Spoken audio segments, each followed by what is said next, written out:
Hello, welcome to another honest review video. This is the Ro.57 Quadriarma. I don't know how you pronounce it, I'm sorry. As you can see here, this is not how you play it. Obviously I'm just pissing about with it because I was trying it out and trying to see what I could do with it. This thing you can easily store and it is genuinely hilarious when you do it. It has got a top speed of 290 miles per hour and it has got a max altitude of 29,000 feet. Its turn time should be 22 seconds apparently, and its rate of climb is 12.5 meters per second, but then the stat cards do lie, don't they? Right, the explosive mass on the bombs. Right, the 500 kilogram bomb has got a 216 kilogram explosive mass, so that is quite good for ground and pounding. Now, I will be showing kills soon in this video. I'm just going through the explosive mass and the bombs and the payloads on this thing.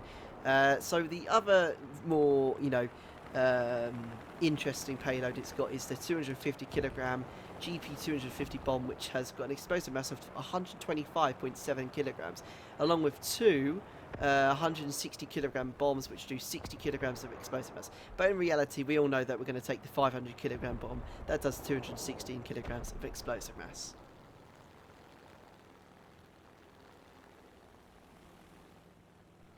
Now here I'm about to bomb the tank. This is a tank you normally probably face in 2.7. As you can see, you put it right there, and right there it blows up. Now it's a good bomb, straight to the point with it really. I don't want to drag you on with the bombs or anything, and there you go, that's the bombs here.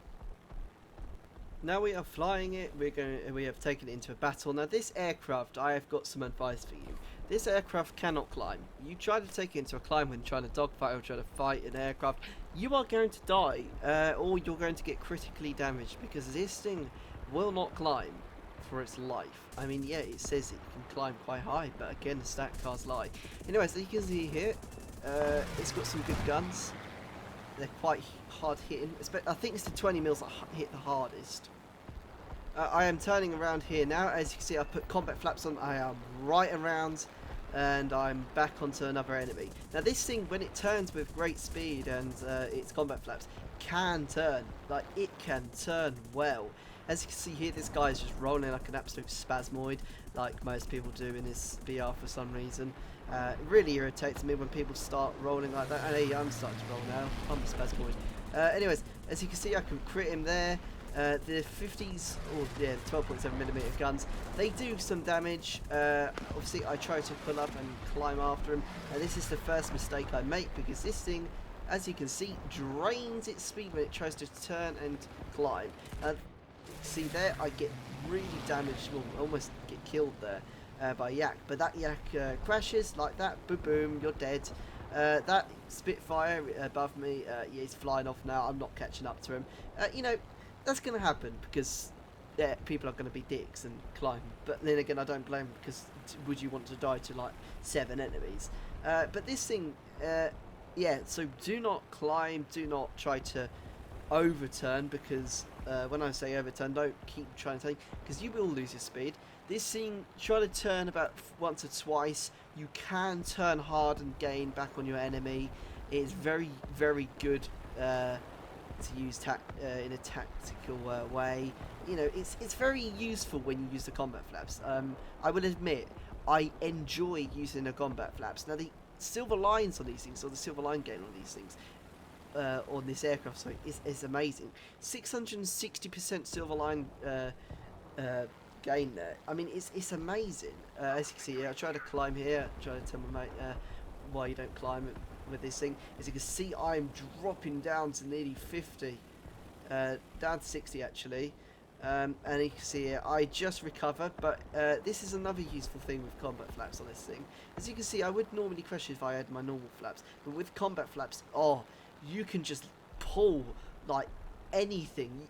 These things combat flaps are absolutely astonishing.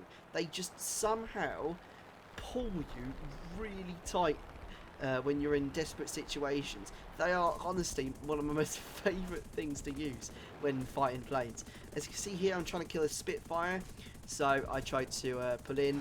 Obviously, I get a few hits in them, but I kind of miss a bit. Then I use the combat flaps. This is where the combat flaps are so useful, because here I go, I'm back on his tail much quicker now.